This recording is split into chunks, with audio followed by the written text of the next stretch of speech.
नमस्कार दोस्तों, मैं गौतम सिंह आज आपके लिए लेकर आया हूँ कक्षा 9 भौतिकी चैप्टर 5 कार्य, ऊर्जा और शक्ति VVI objective question NCERT pattern पर आधारित। दोस्तों, आपको हम बता दें कि आप हमारे पिछले वीडियो में देख सकते हैं चैप्टर 1 विज्ञान और मापन, चैप्टर 2 गति, चैप्टर 3 बल तथा गति के नियम, चैप्टर 4 गुरुत्वाकर्षण। दोस्तों, ये 5वां चैप्टर है जिसका नाम है कार्य, ऊर्जा और शक्ति। दोस्तों, आपको हम बता दें कि ये वीवीआई ऑब्जेक्टिव क्वेश्चन है, एनसीईआरटी पैटर्न पर आधारित है। चलिए दोस्तों, अब हम बढ़ते हैं प्रश्न की तरफ। पहला प्रश्न है हमारा।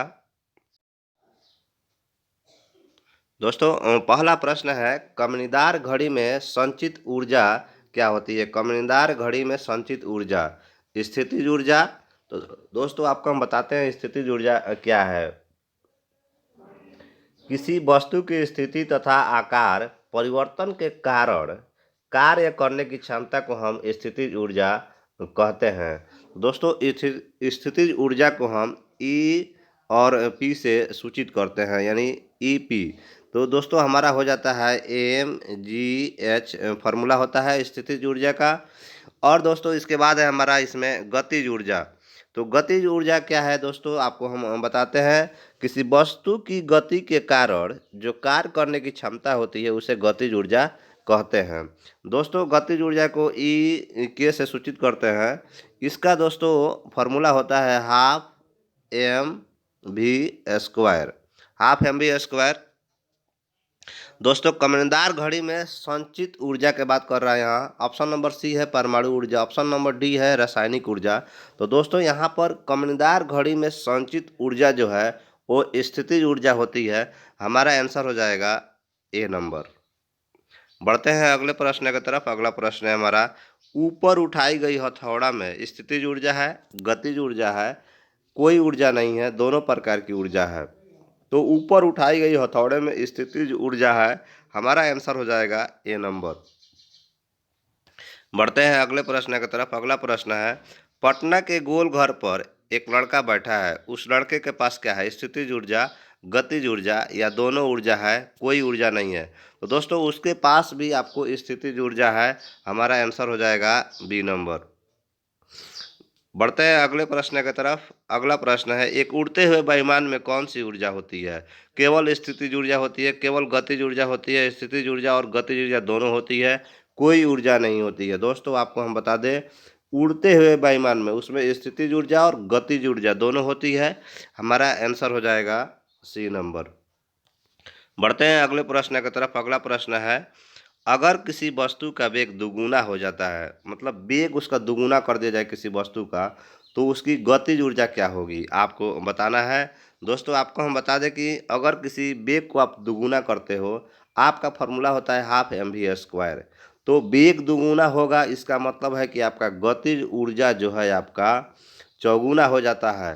तो हमारा आंसर हो जाएगा दोस्तों यहाँ पर बी नंबर। बढ़ते हैं अगले प्रश्न की तरफ। अगला प्रश्न है हमारा, बल और विस्थापन सदिश राशियां हैं, तो कार्य क्या होगा? तो बल। बल दोस्तों, आप सभी जानते हैं, बल बराबर हमारा फॉर्मूला होता है एफ बराबर एम ए। विस्थापन को डी से सूचित करते हैं। विस्थापन आपका एक सदिश राशि है, बल भी एक सदिश राशि है। तो आपका कार्य क्या होगा? एक सदिश राशि है, एक अदिश राशि होगा।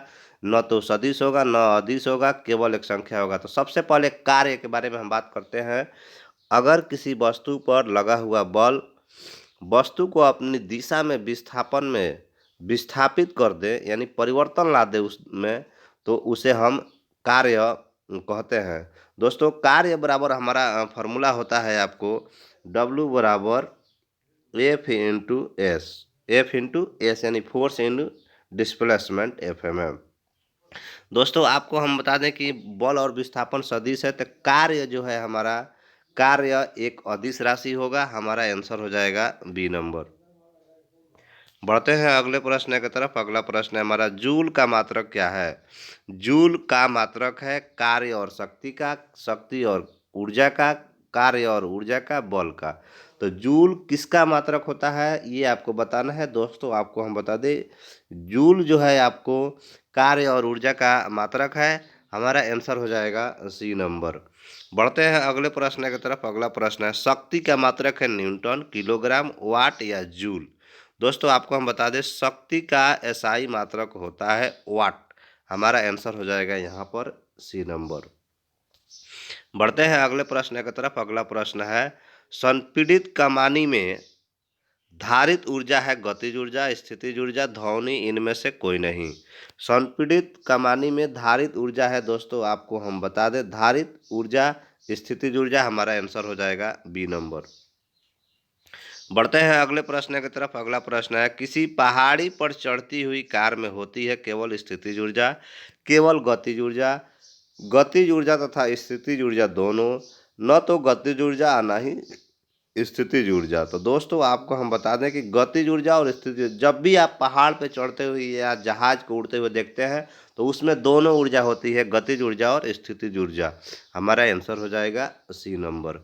बढ़ते हैं अगले प्रश्न की तरफ। अगला प्रश्न है जब कोई पिंड मुक्त रूप से कुछ ऊंचाई से गिरता है तब उस पिंड की कुछ ऊर्जा बढ़ती जाती है, घटती जाती है, पहले बढ़ती है फिर घट जाती है, या अपरिवर्तित रहती है। तो दोस्तों आपको हम बता दें इसमें अपरिवर्तित रहती है। हमारा आंसर हो जाएगा डी नंबर।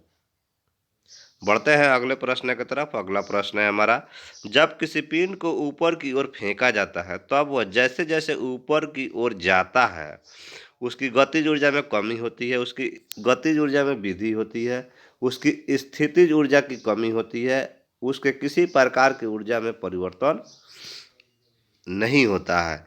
तो दोस्तों आपको हम बता दें जब भी किसी पिंड को ऊपर की ओर फेंका जाता है तब वो जैसे जैसे ऊपर की ओर जाता है उसके गतिज ऊर्जा में कमी होने लगता है। तो हमारा आंसर हो जाएगा दोस्तों यहाँ पे ए नंबर। बढ़ते हैं अगले प्रश्न की तरफ। अगला प्रश्न है हमारा ऊपर से नीचे की ओर गिरते हुए पिंड को कौन सी ऊर्जा होती है, केवल गतिज ऊर्जा, केवल स्थितिज ऊर्जा, गतिज एवं स्थितिज ऊर्जा दोनों, कोई ऊर्जा नहीं होती है। दोस्तों आपको हम बता दें गतिज ऊर्जा और स्थितिज ऊर्जा दोनों होती है जब ऊपर से नीचे की ओर कोई भी पिंड को आप अगर गिराते हो। तो हमारा आंसर हो जाएगा यहाँ पे सी नंबर।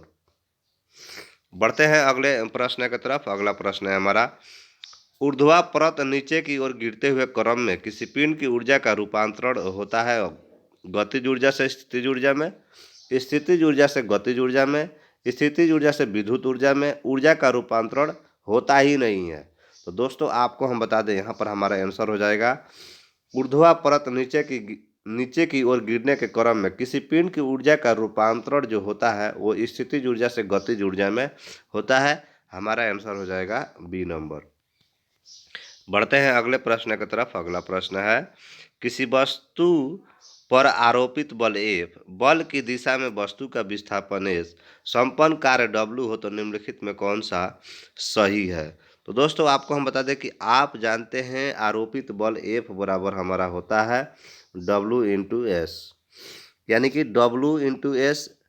दोस्तों आप जानते हैं, सॉरी दोस्तों, W बराबर F इंटू एस हमारा फार्मूला होता है। दोस्तों यहाँ पे मिस्टेक से लिखा गया दोस्तों, W बराबर F इंटू एस होता है यहाँ पे। तो दोस्तों यहाँ पर हमारा आंसर हो जाएगा सी नंबर, W बराबर F इंटू एस होता है कार्य बराबर। हमारा आंसर हो गया सी नंबर। बढ़ते हैं अगले प्रश्न की तरफ। कार्य का एसआई मात्रक है न्यूटन, वाट, जूल या पास्कल। तो कार्य का एसआई मात्रक होता है दोस्तों जूल। हमारा आंसर हो जाएगा सी नंबर। बढ़ते हैं अगले प्रश्न की तरफ। अगला प्रश्न है 1 न्यूटन मीटर बराबर होता है। दोस्तों आपको हम बता दें 1 न्यूटन मीटर बराबर होता है 1 वाट, 1 जूल, या 1 न्यूटन या 1 मीटर सेकेंड। तो दोस्तों 1 न्यूटन मीटर बराबर होता है 1 जूल। हमारा आंसर हो जाएगा बी नंबर। बढ़ते हैं अगले प्रश्न की तरफ। अगला प्रश्न है हमारा एम द्रव्यमान की एक वस्तु जो भी वेग से गतिशील है, गतिज ऊर्जा है mv², हाफ mv², mv या m/v। तो गतिज ऊर्जा का दोस्तों आप जानते हैं फॉर्मूला हमारा होता है गतिज ऊर्जा बराबर हाफ mv²। तो हमारा आंसर हो जाएगा यहाँ पे दोस्तों बी नंबर। बढ़ते हैं अगले प्रश्न की तरफ। अगला प्रश्न है हमारा पृथ्वी तल से h ऊंचाई पर m द्रव्यमान की वस्तु की स्थितिज ऊर्जा क्या होती है। यहाँ पर दोस्तों आपसे पूछा जा रहा है कि स्थितिज ऊर्जा कौन सी होगी। दोस्तों आपको हम पहले ही बता दिए हैं कि स्थितिज ऊर्जा Ep बराबर होता है MGH। तो दोस्तों यहाँ पर हमारा आंसर हो जाएगा बी नंबर। बढ़ते हैं अगले प्रश्न की तरफ। अगला प्रश्न है हमारा, आपस में दोनों तलहथी को रगड़ने पर परिवर्तित होती है मांसपेशीय ऊर्जा ध्वनि ऊर्जा में, मांसपेशीय ऊर्जा ताप ऊर्जा में, दोनों इनमें से कोई नहीं। तो दोस्तों आपस में जब आप तलहथी को रगड़ते हैं तो उसमें परिवर्तित होता है मांसपेशीय ऊर्जा ताप ऊर्जा में। हमारा आंसर हो जाएगा बी नंबर। बढ़ते हैं अगले प्रश्न की तरफ। अगला प्रश्न है हमारा, हॉर्स पावर इकाई है शक्ति की, ऊर्जा की, कार्य की, इनमें से कोई नहीं। तो दोस्तों हॉर्स पावर इकाई होती है आपको शक्ति की। हमारा आंसर हो जाएगा ए नंबर।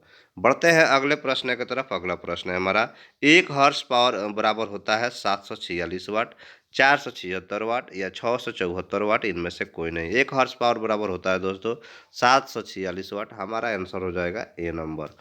बढ़ते हैं अगले प्रश्न की तरफ। अगला प्रश्न है, वाट घंटा इकाई है ऊर्जा की, शक्ति की, दोनों की, इनमें से कोई नहीं। वाट घंटा इकाई है दोस्तों, आपको हम बता दें, ऊर्जा की या शक्ति की या दोनों की, इनमें से कोई। वाट घंटा इकाई होता है दोस्तों ऊर्जा की। हमारा आंसर हो जाएगा, तो दोस्तों हमारा आंसर हो जाएगा ए नंबर। बढ़ते हैं अगले प्रश्न की तरफ। अगला प्रश्न है, एक वाट घंटा बराबर होता है 3600 जूल या 1000 जूल या 2000 जूल या 50 जूल। तो एक वाट घंटा बराबर होता है 3600 जूल। हमारा आंसर हो जाएगा दोस्तों ए नंबर। दोस्तों आपको हम बता दें कि हमारा अगला चैप्टर है ध्वनि यानी साउंड। दोस्तों अगर आपने अभी तक हमारे चैनल को सब्सक्राइब नहीं किया है तो चैनल को सब्सक्राइब कर दे और बेल आइकन दबा दे ताकि अगले वीडियो का नोटिफिकेशन आपको मिलते रहेगा। दोस्तों हमारा अगला चैप्टर होगा 6 ध्वनि VVI objective question NCERT pattern पर आधारित। आप हमारे चैनल पे केमिस्ट्री और बायोलॉजी का भी देख सकते हैं, VVI objective question NCERT pattern पर आधारित। थैंक यू दोस्तों, राधे राधे दोस्तों।